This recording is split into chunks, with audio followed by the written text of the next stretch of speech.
Alors la question de départ paraît toute simple, est-ce que s'endormir c'est juste comme appuyer sur un interrupteur? On a tous cette image en tête, celle du sommeil comme un état passif, une simple absence d'éveil. Mais, et si la réalité était complètement différente? Voilà, on arrive au cœur du sujet. D'un côté, il y a le mythe. Le sommeil, c'est du simple repos.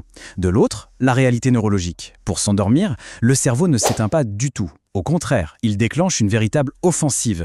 Une partie du cerveau doit activement forcer l'autre à se taire. C'est d'une lutte pour le contrôle, ni plus, ni moins. Voici le programme. On va d'abord plonger au cœur de la bataille dans le cerveau qui se joue chaque nuit. Ensuite, on va détailler la séquence d'extinction nocturne, le processus qui nous fait basculer. Puis, on identifiera les ennemis du sommeil, avant de découvrir ensemble les deux visages de l'insomnie. Première étape, cette fameuse bataille cérébrale. Pour bien comprendre ce qui se passe, il faut imaginer une sorte de bascule, une balance, en plein milieu de notre cerveau. Et de chaque côté, il y a une équipe qui se bat sans relâche pour prendre le dessus. D'un côté de la bascule, on a le système d'éveil, celui qui nous garde alertes et conscients. Et de l'autre, le système de sommeil, dont le seul et unique travail est d'inhiber activement le premier pour qu'on puisse enfin s'endormir. Ces deux forces sont donc en opposition constante. Ce système porte un nom un peu technique. C'est un interrupteur à bascule ou un système bistable. Ce qu'il faut retenir, c'est qu'il n'y a pas de demi-mesure. C'est tout ou rien. Soit le système d'éveil gagne et on est réveillé, soit le système de sommeil l'emporte et on dort. Un des deux côtés doit forcément écraser l'autre. Cette phrase, elle résume parfaitement le mécanisme. Pour que le sommeil arrive, il faut que l'équipe sommeil pèse plus lourd sur la balance et qu'elle force l'équipe éveil à rester au sol. Et l'insomnie, dans cette logique, eh bien c'est juste ça, une balance qui refuse de basculer, qui reste bloquée du mauvais côté. Bon, passons maintenant à la séquence des événements. Comment, concrètement, l'équipe du sommeil arrive à prendre le contrôle tous les soirs? C'est une réaction en chaîne assez fascinante. Alors, voilà comment ça se passe, en 4 temps. Première étape, l'obscurité s'installe. Notre capteur de lumière interne, la glande pinéale, s'en rend compte. Deuxième étape, elle libère alors le messager du sommeil, la fameuse mélatonine. Troisième étape, cette mélatonine va aller bâillonner notre horloge maîtresse, le noyau suprachiasmatique, qui passe son temps à nous crier de rester éveillé.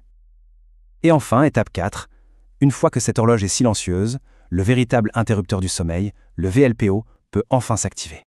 Et voilà, le héros de notre histoire, le VLPO. C'est lui, l'interrupteur off général. Son super pouvoir? Il inonde les régions de l'éveil avec un neurotransmetteur, le GABA, qui agit comme un puissant somnifère naturel. En gros, le VLPO appuie à fond sur la pédale de frein de notre cerveau et il force le silence pour que le sommeil puisse s'installer. Mais évidemment, si le VLPO est le héros, il a forcément des ennemis. En face de lui se dresse l'équipe de l'éveil, qui se bat bec et ongles pour saboter son travail et pour maintenir le cerveau en état d'alerte. Les deux joueurs stars de cette équipe, c'est l'histamine et l'orexine. Et ce qui est vraiment crucial à comprendre, c'est leur double stratégie. Non seulement ils stimulent directement les zones du cerveau pour nous garder éveillés, mais en plus, ils attaquent directement notre héros, le VLPO, pour l'empêcher de faire son boulot. C'est une offensive sur 2 fronts en même temps. On en revient donc à notre bascule. Imaginez un instant l'équipe de l'éveil complètement dopée à l'histamine ou à l'orexine. Elle pèse tellement lourd que l'équipe du sommeil est clouée au sol, incapable de faire pencher la balance. Le résultat, l'interrupteur est littéralement coincé en position on. Maintenant qu'on a toutes les pièces du puzzle, on peut comprendre que l'insomnie ce n'est pas une seule et même chose. C'est en fait le résultat de 2 pannes système qui sont bien distinctes.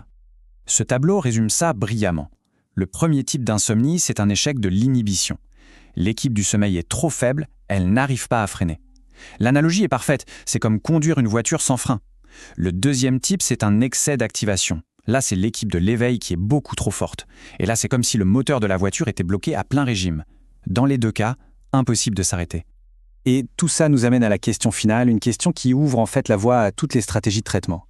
Face à une insomnie, est-ce que la solution est de renforcer le système de freinage, donc le système du sommeil, ou est-ce qu'il faut plutôt calmer l'accélérateur, c'est-à-dire le système d'éveil? Une réflexion qui finalement change complètement notre perspective sur la recherche du sommeil.